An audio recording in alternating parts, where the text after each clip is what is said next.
Hello everyone and welcome to this special ECAC hockey preview where we are going to preview the Quinnipiac men's ice hockey team's opening weekend against the Colgate Raiders and Cornell Big Red. Hello, I'm Andrew Badillo and joined alongside me is Quinnipiac men's ice hockey beat reporter Gabbi Riggi. Gabbi, how you doing? I'm doing really good, Andrew. All right, Gabbi, let's jump right on into it. 6 games through the season, 6 wins, tied for the fastest start in Quinnipiac men's ice hockey history. The Bobcats have been on a tear early on, a combination of explosive offense and stifling defense. The Bobcats have outscored their opponents 27-8.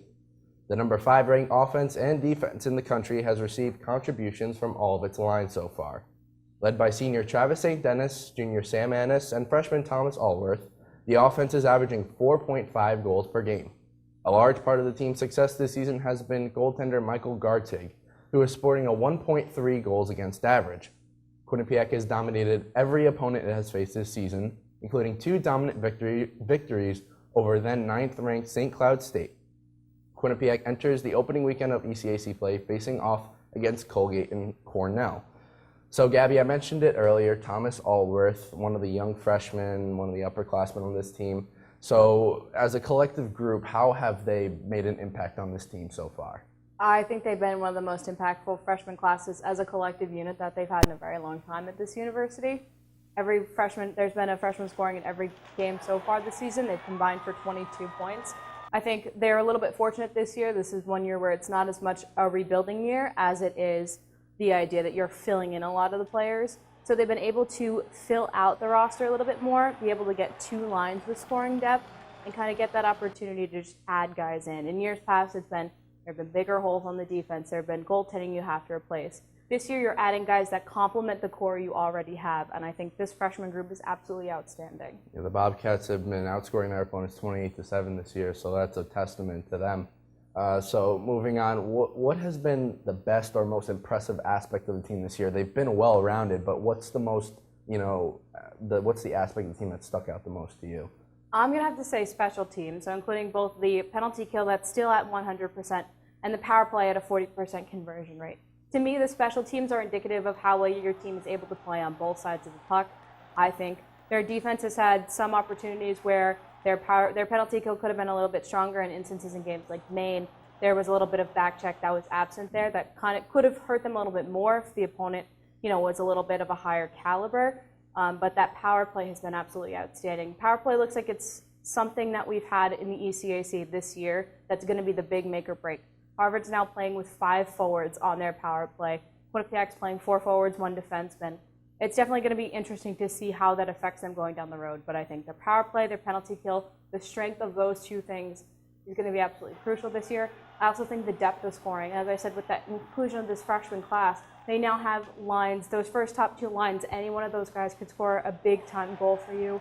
Anyone on the 3rd or 4th lines can contribute. They're chippy. They are forechecking guys. So I think there's just that depth of scoring along with the special teams has made this team very strong this year. All right, Gabbi, so you mentioned chippiness, and you can't not mention chippiness when you mention Cornell and Quinnipiac, and that's the first game of the weekend series this weekend. And in past history, the teams have come together. Last year, the whole incident with Mike Schaefer and Rand Pecknold, Mike Schaefer calling Rand Pecknold out after the game. So do you think that the history of these 2 teams going in will play into the matchup? A little bit yes, a little bit no. I think we would have seen more of it play out and transpire in February when they traveled to Liner Rink.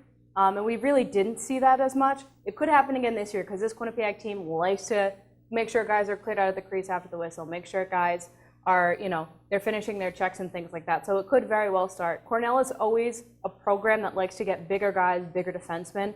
So we could see that maybe play out. I think between the bitterness about that 7-0 game where Schaefer said that Pecknold ran up the score and that playoff game last year where Pecknold accused a player of diving when he looked like he was injured on the play, I think those 2 things are going to be part of these 2 teams' history. We'll see. I think it might be more of one event might be a catalyst that could start something on the ice rather than it continuing and carrying over from games past.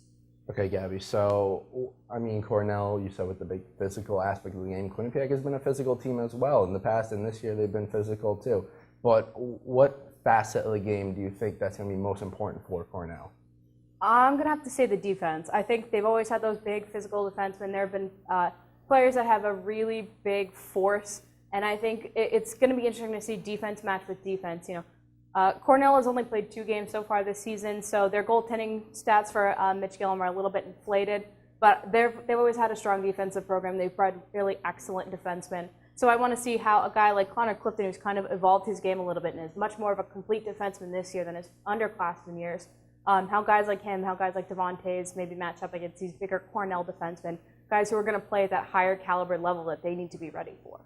Okay, so moving on to the second game of the weekend series, the Colgate Raiders. Gabby, they had 2 really tough losses to a really good Providence College Friars team.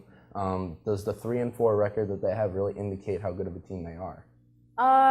Again, I'm going to go with a little bit of yes, a little bit of no. I think this team was my dark horse pick last year. They have a lot of strengths, in terms of the Spinks and in terms of Charlie Finn and net. They have these key elements that are going to be very important for them. But to me, those guys can't carry the team. Sure, you can have your goal scorers, and the Spinks are absolutely dynamic. Yes, you have Charlie Finn who can hold down things, but if your defensemen are giving up too many opportunities, if you have not enough forwards, or if one of the Spinks goes cold, there's not much to your team. But I picked them as my dark horse team. They made it to the final in the ECAC tournament in Lake Placid. They put a really strong showing up against Harvard. They could have beaten Harvard. Harvard was the team that went to the Frozen Four. That was an absolutely excellent game. So I think yes and no. If they get on a cold streak, that's going to really affect this team. If they get on the hot streak, they're a legit team. All right, Gabby, so you mentioned a few of those players, the Spink brothers and Charlie Finn, but does one player sort of stick out as you as an important player for Colgate? Yeah, for me, it's going to have to be Charlie Finn in net. I think, as we saw even last weekend with Charlie Lindgren for St. Cloud State, he was the make-or-break guy. Marco Gartig's been the make-or-break guy so far. I think for as good as their forwards are, for as good as their defense can be, I think your goalie is going to have to bail you out, especially with the way that this Quinnipiac offense has been going at such the clip that they've been going. Your goalie is going to have to bail you out a couple of times because we know there's going to be opportunities where there's going to be odd man rushes, and opportunities for guys like Sam Ennis to kind of go in low. So I have a feeling Charlie Finn's going to be the go-to guy for the Raiders this weekend. All right, Gabby, so we broke down the matchups. Now let's go on over to the touchscreen monitor and break down the more X's and O's for Colgate and Cornell. All right, Andrew. So first we're going to look at Cornell setting up here. They have the opportunity up high. Here we have this one forward, gets around this defenseman here. What they have to be careful of is there's not a lot of presence down low here on the defense. So you're going to see Murray come on in as the defenseman, fill this open space over here and get this clean look because no one's looking this way and you have a wide open net right here. Let's take a look at how this play plays out. Ooh, excuse me. As we said, fakes the pass up there, gets it to Murray, one-timer, a lot of guys in front of the net. Definitely something the Bobcats have to watch out for with the clumping down in front. Take another. That's something Quinnipiac has been good at all year, at least their coverage on the blue line. It's been more so a problem down low for the Bobcats, forwards and defensemen, covering players in front of Michael Gartig. Absolutely. They have a tendency to kind of head over towards the corners and kind of avoid guys in front. That's a little bit of the size issue of not having enough guys that can kind of dig the puck in and pull guys out from in front of the net, but that's something they definitely have to keep an eye on with this Cornell team. Now here we see the opportunity right in front. Mitch Gillum here in net. We're going to go back just a little bit. And you'll see, even though Gillum makes the save, one of the issues that I saw with him was that he leaves a very big 5-hole open. So even as strong as he may be, there's these opportunities where forwards are deep down and low, and he's got a wide open 5-hole. He'll go post to post and leave them plenty of room in the middle. So that's definitely something, while he was able to hold on to it, if his defenseman can't be there to kind of bail him out, that's going to be something that's going to hurt them going forward. And Tim Clifton actually scored a game-winning goal last year at Gillum through the 5-hole. So that's something absolutely that Quinnipiac is going to look to exploit. Especially with that rush of speed, that's something that they can definitely capitalize on. He's not going to know which way to read the angle. He's going to leave you the 5-hole wide open in the middle. That's something they have to be careful of. Now here's something defensive-wise that Cornell has to be careful of with the speed that the Bobcats has. This is against a not as strong Niagara team, and they still get this opportunity in here. Forward's able to get around one forward, one defenseman. And then here we're talking again about Gillum's absence and not really ability to read the way that the play flows out. So we're going to see he's going to try to go kind of back and forth. He's lucky the net gets kicked off there. But just the kind of inability to get back and forth from post to post. Yeah, you saw there, he makes the save on the blocker, but then he doesn't know where to go with that rebound. It was too much of a rebound. He didn't know whether to go back into his net or push off forward and try to make the save. Absolutely. So even though Gillum has under a 1 goals against, is 2-0, reading the lanes definitely looks to be an issue for him. We're going to hop over to Colgate now. The opportunity again for Rochester in low, coming in through the neutral zone, something the Bobcats love to do again with that head of speed. Takes the puck here, kind of gets it through. Now he's got options because now he has this forward here. He's got this guy trailing, and there's going to be a guy coming in right in here. So that's got to be what you watch out for, is kind of the trailer and the way that these guys are going to fall in as you head in through the blue line.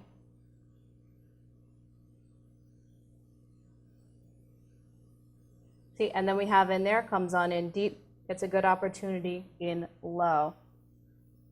So again, you can see how the work through the neutral zone has got to be something the Bobcats have to kind of watch out for. They're a team that while they like to do the stretch pass, that might get taken away from them, and something very well like that could happen to them.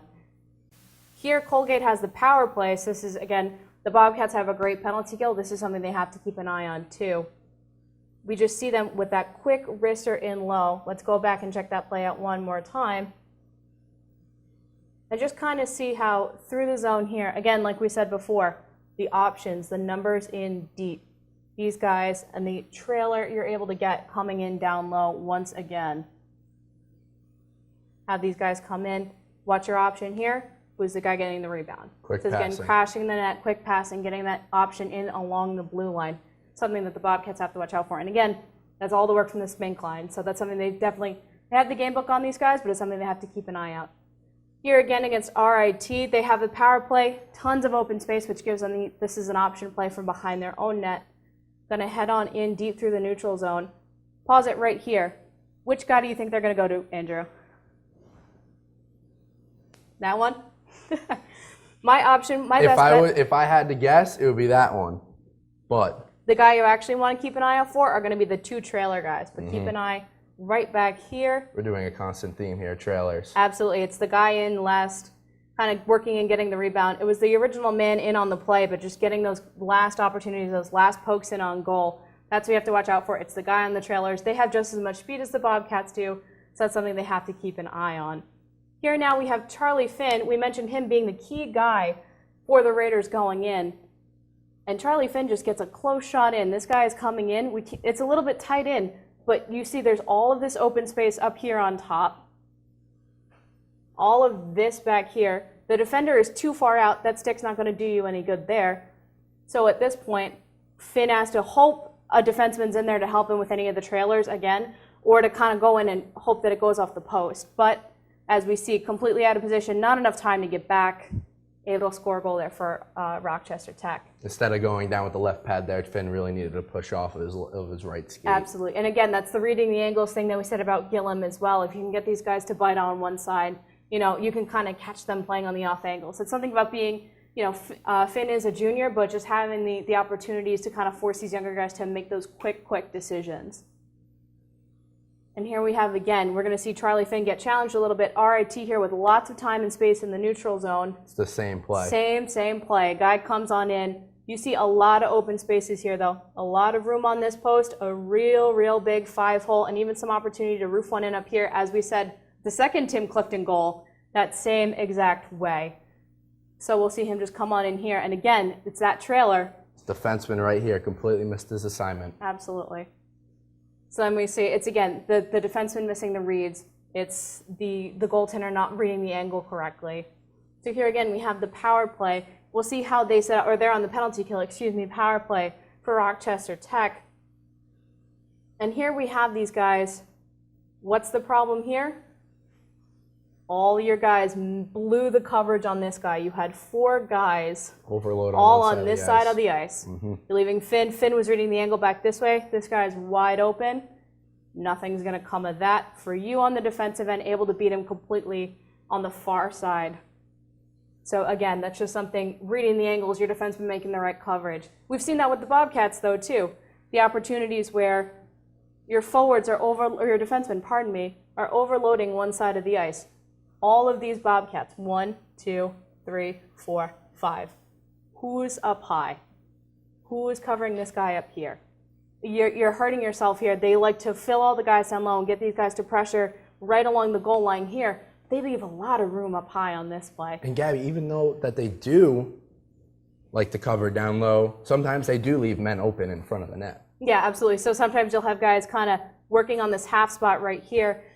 A lot of this too is the forwards have to kind of come in down low and kind of follow the assignment of the defenseman, but they kind of leave themselves out to dry because some of the defensemen need to be up here. Your defensemen are all the way back here. This is the forward assignment. This is the forward assignment. This is the forward assignment. This is a very weak part of the ice right here, the high slot, low slot in between the dots. That's a spot that Quinnipiac likes to leave open a lot. Absolutely. So that's something they have to be careful of, is just rushing too many guys in down low. This ends up, in a goal here against the Bobcats. Michael Gartig really couldn't do anything with that play. Just kind of got it pushed in past him because there were just too many guys in front of him. We're going to see another play here. Same kind of thing where it's just a lot of the forward loading, missing that trailer guy, missing that option. Just really, it's watching the trailers. It's really the big thing. Not getting too many of your forwards. Make sure your forwards are up and back checking. That's really the name of this game. And here we see against St. Cloud, this was an opportunity where, look where your defensemen are. All of them are right in here. Again, who is covering this guy? Who's covering this guy? You're leaving the high slot wide open. You have Devon Taves, who's an excellent defenseman right here, but you have these guys open. You have this guy as your trailer wide open because your guys right here, they're getting crisscrossed because nobody knows what their assignment is on this play. So let's see it play out. The Bobcats are a little bit fortunate there that they missed that one and instead doing their little chippy thing, trying to clear the net to make up for that, but that is just a blown defensive coverage. Pretty lucky the Huskies weren't able to capitalize on that one. And Michael Gartig really has come up big in those situations this year.